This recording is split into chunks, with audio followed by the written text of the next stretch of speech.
Hello, I am Dr. Shigarkanti.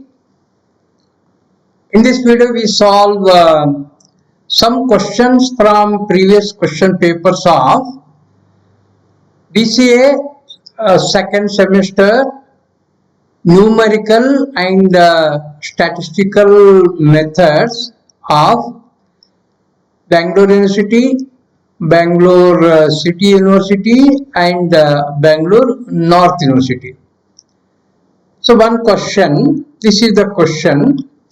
Show that the following distribution represents a discrete probability distribution and find the mean and the variance. This is from 2016.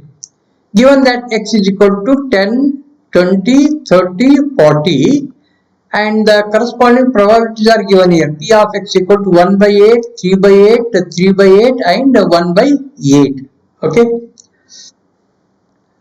So here what we need to show that is in order to prove that this is discrete probability distribution, we have to prove that P of x is greater than or equal to 0 and summation of P of x is equal to 1. These two things we have to prove.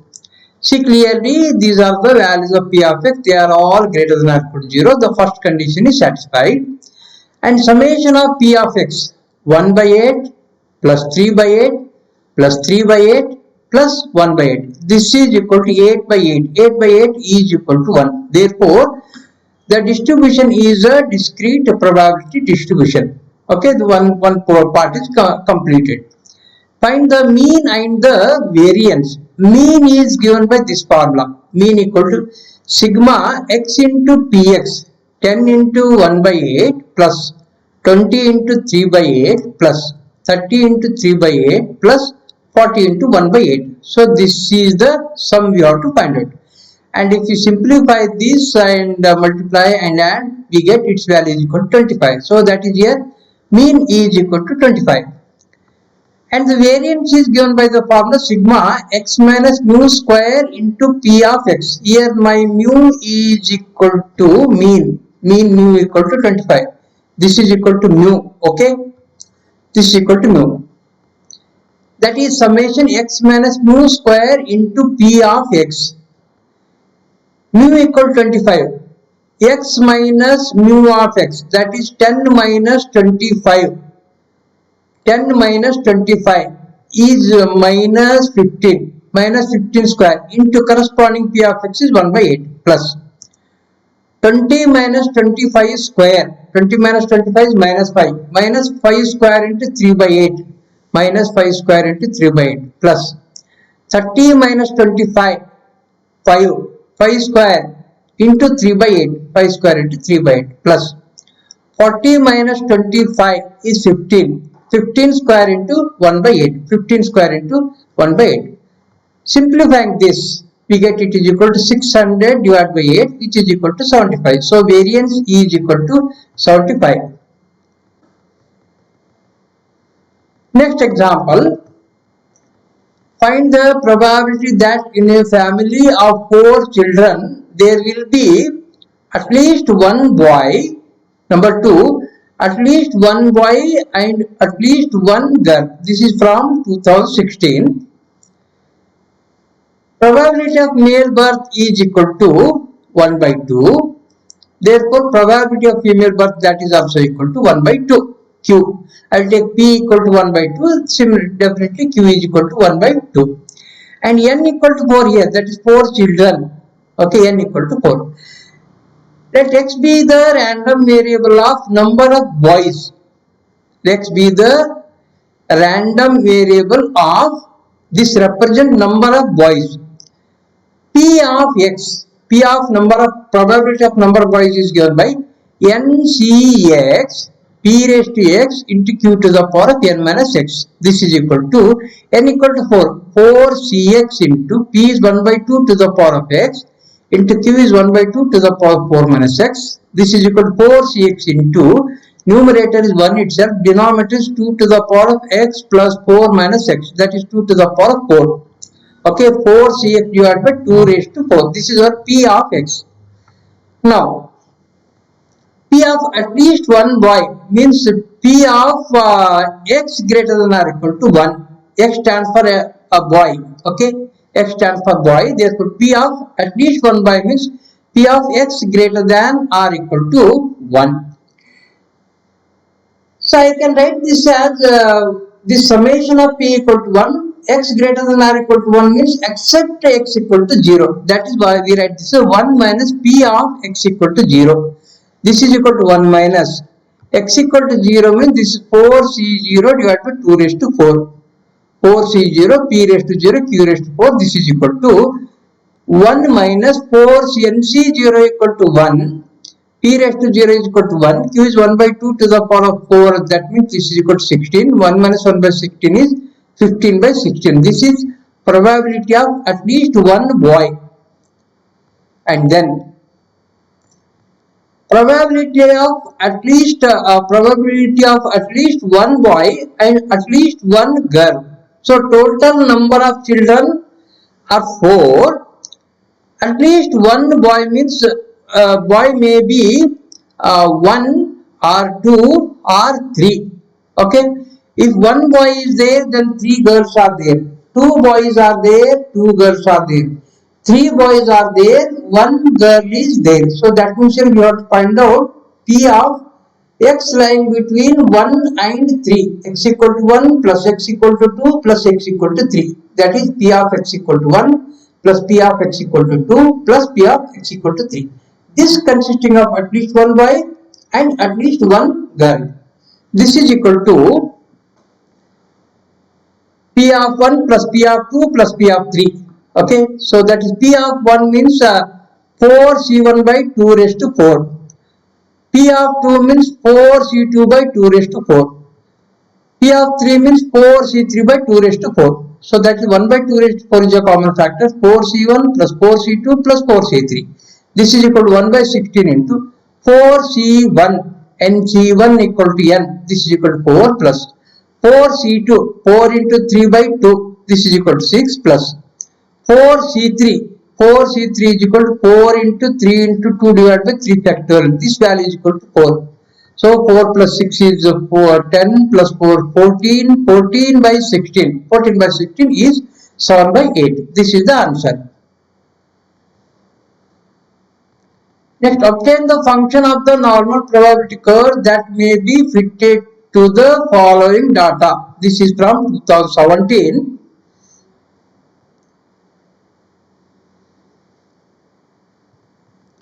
The table is given here. X values are given and the corresponding frequencies are given here. See here I have to find out this, that is f of x.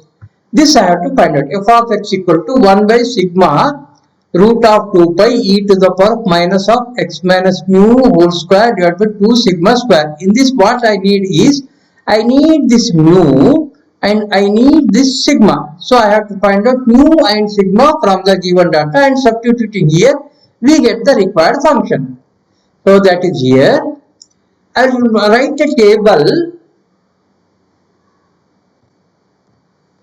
I will write a table to find out mean, mu and sigma. So in the first column I will write x, in the second column I will write f, in next column I will write fx, in next column I write fx. But these we need for to find mu and sigma. Okay, because we have the formula to find mu is sigma fx by n. So I need sigma fx. Therefore I am making one column of fx. And to find the standard deviation, I need the sigma fx square. That means I need a column for fx square. So I have made these two columns here. See, this is our f frequencies, and summation of this f is nothing but n. N is equal to sum of all these is equal to 41. N equal to sigma f.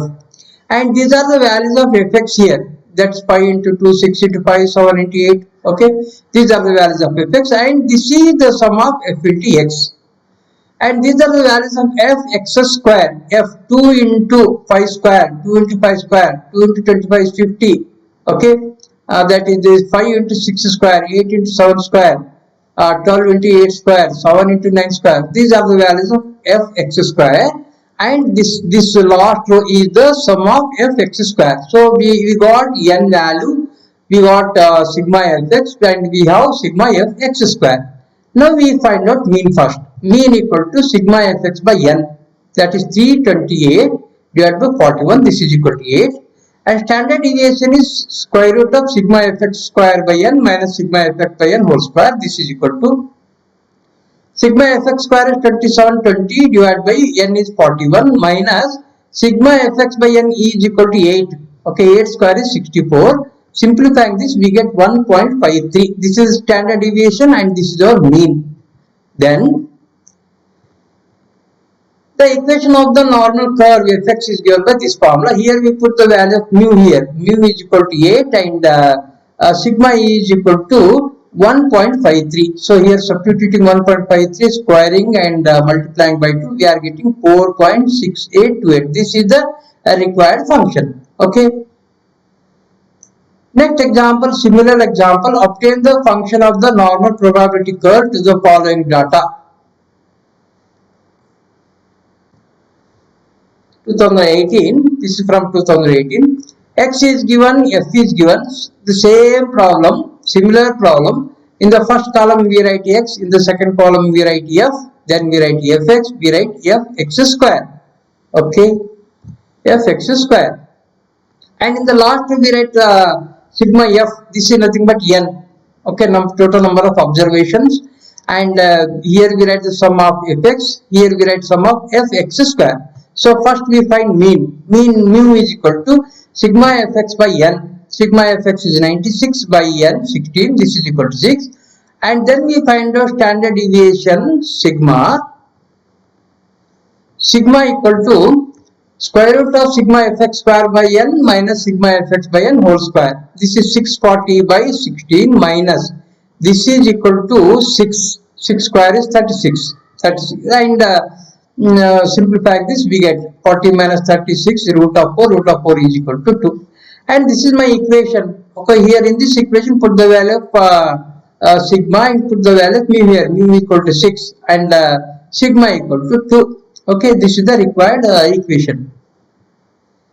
Next example.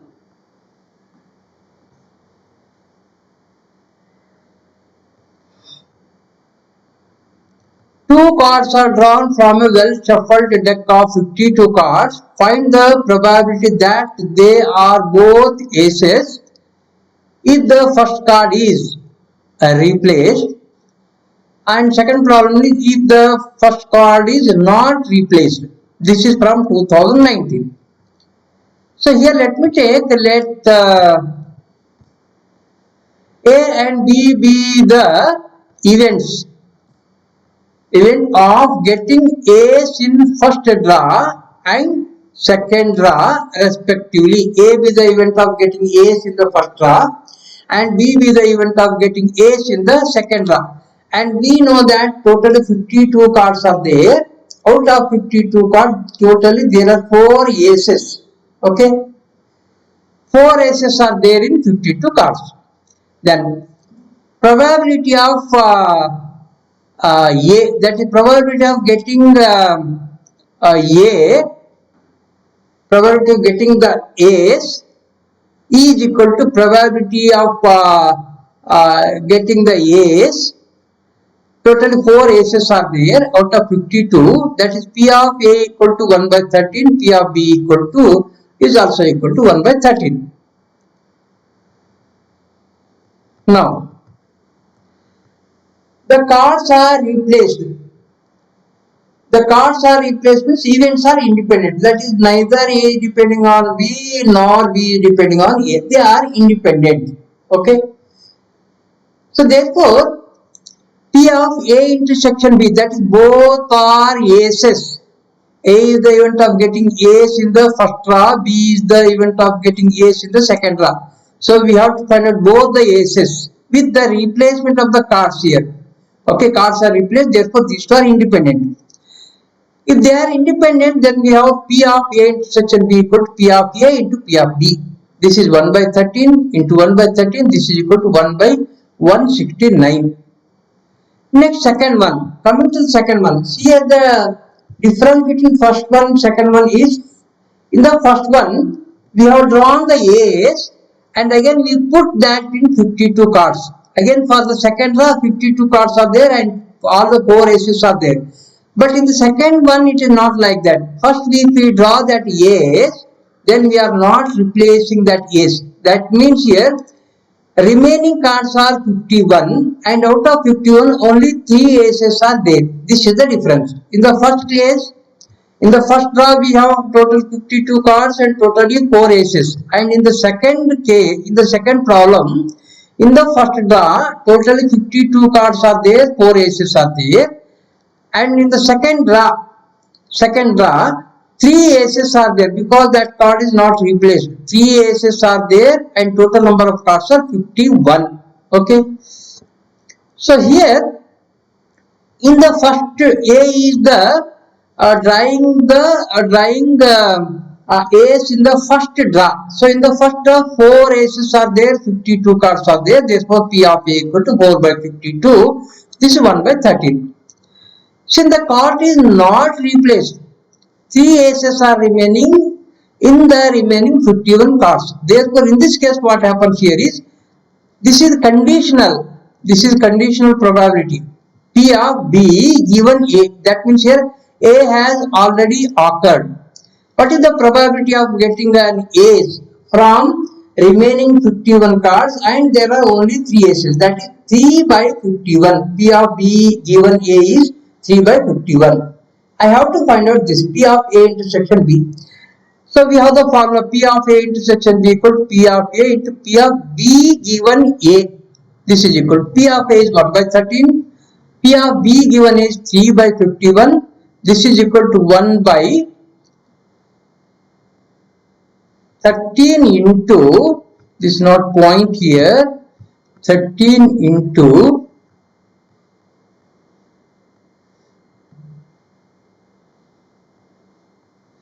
1 by 13 into 70. This is equal to 1 by 221. Okay. Okay, thank you. I'll stop here.